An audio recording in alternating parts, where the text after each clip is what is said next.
Hello, my friends. This is Caleb Byerly, and I've got a couple Bukkehorns here, and I wanted to just explain how to play them. Um, Maybe you purchased one of my Bukkehorn, and you were just wondering how to get started. And I'm going to give my best attempt to give you a good starter's lessons here. But the thing is that the best way to learn is to practice and just get used to the instrument. Um, every horn is different, and so there's going to be a little variation of how much pressure, how much air to use, and all that kind of stuff. So I can't give you exact uh, lesson. Oh, you just have to do this much pressure, this much air, because every horn's different. Even these two horns are different, really quite different. So um, I'm just going to kind of go through basics of this. So you probably either got a goat horn or an antelope horn. Both of these are great buccal horns. And what you do is generally you would hold it with your right hand. And I pretty much, the standard for me making a buccal horn is playing with the right hand on the holes and the left hand at the end to bend the last note. But if you're left-handed and you requested it to be a left-handed, then you can do like this. You can play with your left hand on the holes and your right hand here. So um, the way to start is that you're going to have one hand. For me, it's going to be my right hand on all of the holes. There's 4 holes on the top, and there's 1 hole on the bottom. And you just hold this like this. Try to use the pads of your finger, not the tips of your finger. So your fingers should not be like this. Your fingers should be like this. Okay? And then I've got my other finger down at the bottom. Okay? Really try to seal up those holes really good. And there are these grooves that are in here. For this buccal horn here, there's not any grooves because it's nice and flat on the top. But with these goat horns, sometimes it's really rough on the top, so I need to make these grooves so that your fingers can really fit in and seal up that hole. If you don't seal up the holes, then the note's not going to be very clear. It's just going to be kind of airy and washy sounding. So the first place to start is learn how to cover up the holes really good and clearly and seal them up. Then you're gonna want to learn how to blow.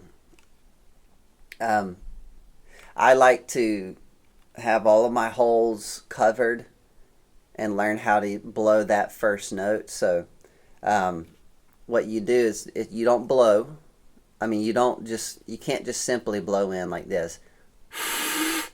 That's not going to work. You're going to have to learn how to buzz your lips. And instead of me trying to teach you how to buzz your lips and go into detail, the best place to start is to go on YouTube or go on whatever and get some lessons on how to play a trumpet mouthpiece. Because this is the same thing as a trumpet mouthpiece. It's a hole. It's got kind of like a little divot in there for whenever you buzz your lips. There's a vibration that happens inside that little divot, and it sends vibrations down this little chamber, and it creates a vibration inside the instrument. And then whenever you have your holes closed, all of them, that's going to be the lowest note. And then what you do is you take one finger off at a time, and it goes up in pitch. And we're going to go over that in a minute, so let's just first focus on the first thing. After you get your fingers sealed up on there nice and good, you're going to have to learn how to blow and make a sound. So what you do is you get your two lips in there, and you're going to put it inside the that little hole at the end, and you're going to buzz your lips.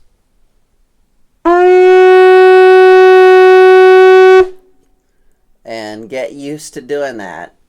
Just start by holding it nice and firm, and put your lips on there and learn how to blow.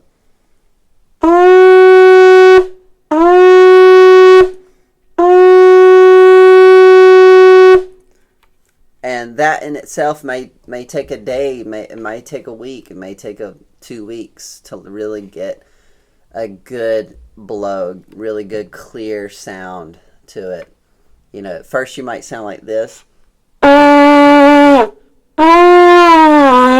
something like that, but you know, you just keep practicing until you get that nice clear tone that's just really nice. And just so you know, every horn, like this one is in the key of F sharp, but this one here is in F, so this is a little bit lower. So yours might be in A, it might be in G, it might be in F, like, you know, so there's going to be different keys to it. So after that, after you really learn how to get that nice clear tone, then we can start to learn how to go up and down the scale. And so before we dive deep in this, let me explain the scale. The scale of the instrument, the Bukkehorn, is in the minor scale. So this is what it sounds like.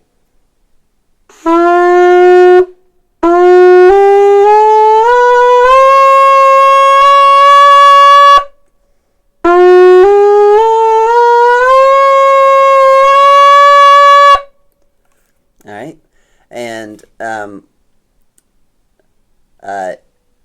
so what we do is we're going to have to learn how to take one finger off at a time, going from the bottom going up. So if we can't take a finger off in the middle like that, or like this, or like that.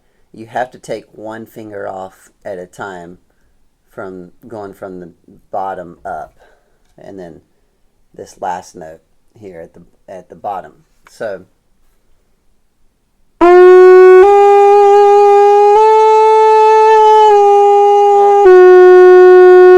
you see how I went all closed, I took one off, I took another one off, and I put that one back on, and I put the last one back on. That's how we do. That's the pattern that we do. We go up and down. And later, and once you get a little bit better, you can learn how to take 2 off at a time, or 3 off at a time, or all of them off. You know, like this.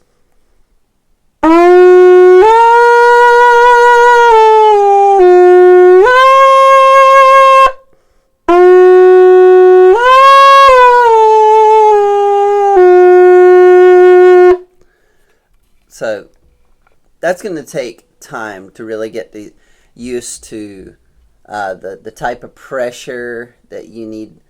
But let me explain how I do this, because with a trumpet, everything is mechanized. Everything is there so that you pretty much give even, well, this is generally speaking, you give even pressure with your lips. And whenever you go up with the keys, the mechanical keys on a trumpet, you know, it's pretty much already mechanized in there. It's dialed in so that when you take those keys off, it makes the right pitch. However, this is an instrument that is very intuitive. Like, you're gonna have to bend the notes, apply more pressure or apply a little bit less pressure to get the right sound. And or the right pitch. And this is going to take time to get used to. I actually had someone who is a professional trumpet player pick this up. He's never played this before, but he picked it up and he began to play it, and he understood how to do the mouthpiece, but it took him about 15 or 20 minutes to learn how to really get to bend those notes and get them right in tune. But then, he got it. He got it pretty quickly, but then again, he was a trumpet player, so he really knew what he was doing. But the first thing that I would say get used to is the scale. And you can search online and say, minor scale. A minor diatonic scale is what this one is, or a minor. If you just type in minor scale, and la la la la la, that's the scale. That's kind of got that minor sound to it. And so that if you can get that minor scale in your head, get used to that, like, I know what that minor scale sounds like, then whenever you're playing the notes, it'll help you stay right in tune. Another thing I like to do is, with practicing, what I like to do is I like to get an app on my phone. I use a tuning app called Piano Tuner. It kind of looks like this, but it doesn't have to be Piano Tuner. It can be any type of either a electric tuner, a tuning app like this, or even one of those analog tuners. And I'm going to see if I can set this up so that you can see what I'm talking about. So I'm going to set this up here. Okay. And I'm going to play the first note. Oops, sorry about that. Alright, hopefully you can see that. Alright, that one's in F sharp. Or G flat, same thing.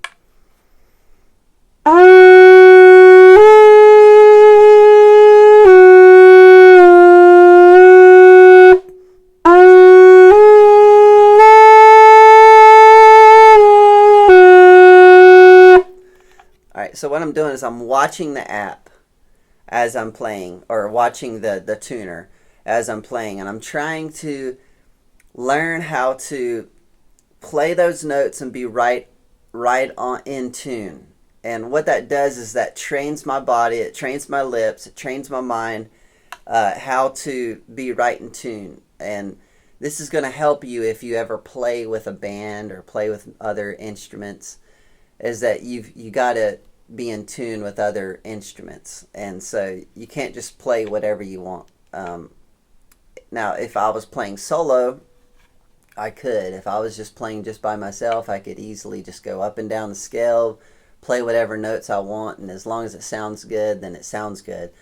But when you're playing with instruments, you really need to learn how to play in tune. So I use this tuner to help me, kind of dial that in and train my lips, train the pressure.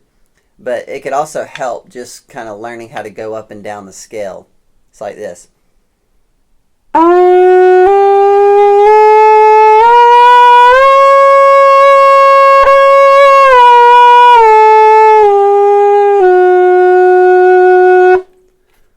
Okay, I'm going to do the same for this horn here.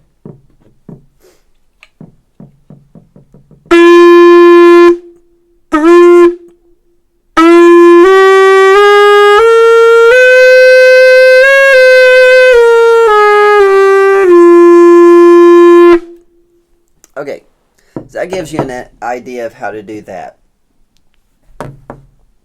Now, let me explain one more thing. I just wanted to explain how to do this bending note. a lot of people love the sound of this bending note, because what you can do is you can have all of your fingers being played, and then you can insert insert your fingers over or inside the instrument, and it bends the note down, and then you can bend it back up like this.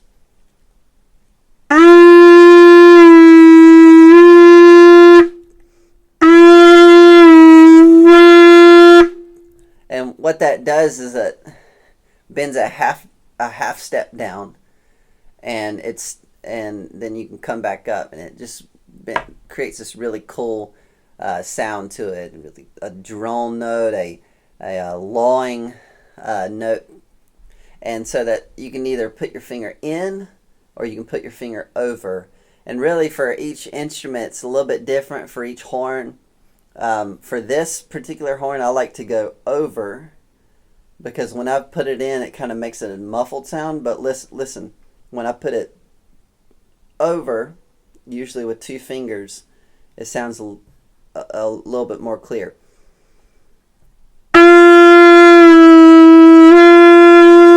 Compared to in. And for this instrument, this is the goat horn.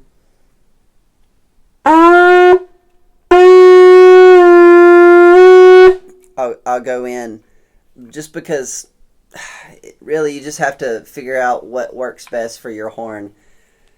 Every horn is different, and you'll just have to get used to that. That's just the nature, but beauty of every horn, is that every horn has its own story. The animal lived its life, and sometimes he got in fights. Sometimes he would be in maybe really arid conditions or really moist conditions, or whatever, and he lived his life, and the story of that animal is displayed on the horn, and that in itself is a story, because the life was translated into this actual horn. I mean, you can see that this particular horn here, he must have had some kind of fight, because this horn right here, which is close to the head of the goat, this is a wound. As far as I know, this would be a wound right here and right here. Maybe he got in some kind of like fight, or like a ram fight with another animal, and it punctured his horns, and over time it healed up again.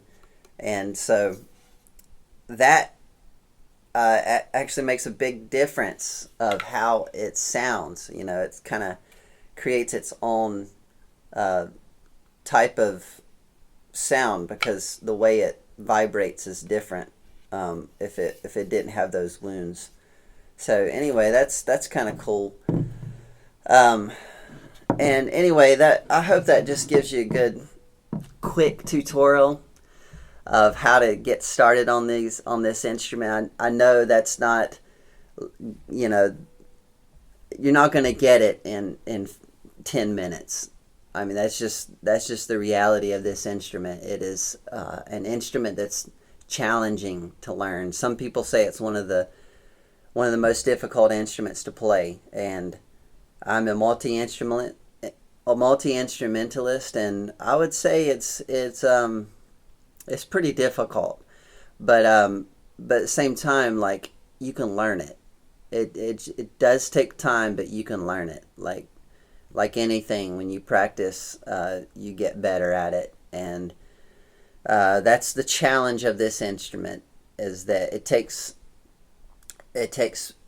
personal energy, it takes a lot of focus, it takes balance, it takes intuition, and all of this, you'll be able to learn how to control the notes, and to communicate the sound of this instrument.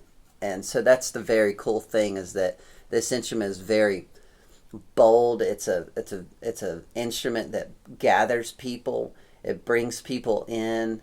I often, I do a lot of gatherings at our farm, and we have a farm here in Moravian Falls, and a lot of times we gather people together, and a lot of times I'll use either this horn, like a horn like this, or some type of horn, just to kind of make a call and say, hey, come together. And when I blow this horn, it reverberates through the hills, and people hear it. People who are down in the bottom of our creek or our farm, or on the other side of the farm or whatever, they'll hear it and they'll come. So it's an instrument to help gather people. And they actually, the Bukkehorn, the story of the Bukkehorn is that it was an instrument that the shepherds used to bring the sheep in.